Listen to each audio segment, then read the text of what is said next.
வீடு எப்படி ரெடி ஆயிருக்குன்னு பாருங்க. இன்னைக்கு என்ன விசேஷம் அத்தை? விசேஷமா? என்னன்னு தெரியலையே. அக்கா, இன்னைக்கு பண்டிகை எதுவுமே இல்லையே. நமக்கு தெரியாம நம்ம கிட்ட ஒரு வார்த்தை கூட சொல்லாம இங்க என்னென்னமோ வேலை நடந்துட்டு இருக்கு. என்னமோ இந்த ஜமீனுக்கு அவ ஒருத்திதான் மருமகங்கிற மாதிரி ரொம்ப அநியாயமா இருக்குக்கா.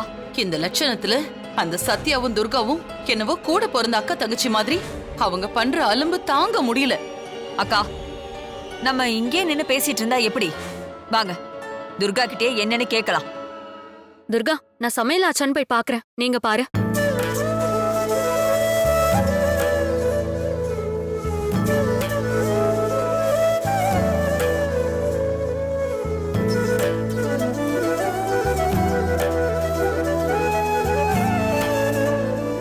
ஏ துர்கா, இங்க வா. வாங்க அத்தை. என்ன காஃபி போட்டு எடுத்துட்டு வரவா? சூட போட்டு தரட்டுமா? ஆஹா, அவ பிராண்ட் டைலாக பேசுறாளே. அப்படின்னா இன்னைக்கு நடக்க போற சம்பவத்துக்கு புள்ளையார் சொல்லி போட்டுட்டான்னு அர்த்தம். டீ காஃபி எல்லாம் எதுவும் வேண்டாம். எல்லாரும் என்ன பண்ணிட்டு இருக்கீங்க? அத்தை, வீட்டுக்கு மூத்தவங்க நீங்க. நீங்க சொல்லிதான் எங்களுக்கே தெரியணும்.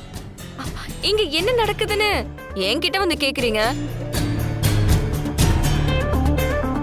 ஏய், எங்க கிட்ட ஒரு வார்த்தை கூட சொல்லாம வீட்டையே அமர்க்கலப்படுத்துவீங்க.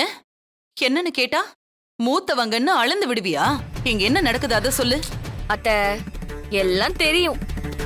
காலையில எழுந்து வந்து எந்த வேலையும் பார்க்காம இருக்கேன்னு நீங்க திட்டுவீங்கன்னு பயந்து நானு, சத்யாக்கா, சின்னையா, தேவா மாமா எல்லாரும் காலையில எழுந்து எல்லா வேலையும் வேகமா பாத்துக்கிட்டு இருக்கோம்.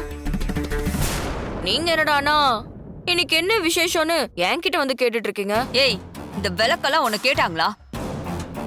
ஒரு கேள்வி கேட்டா அதுக்கு நேரடியா பதில் சொல்லு. அதுக்கு என்ன சொல்றேன் அத்தை. இன்னைக்கு நம்ம ஜமீனோட ரகசிய பெட்டியை எடுத்து பூஜை அறையில வைக்கிற நாள்.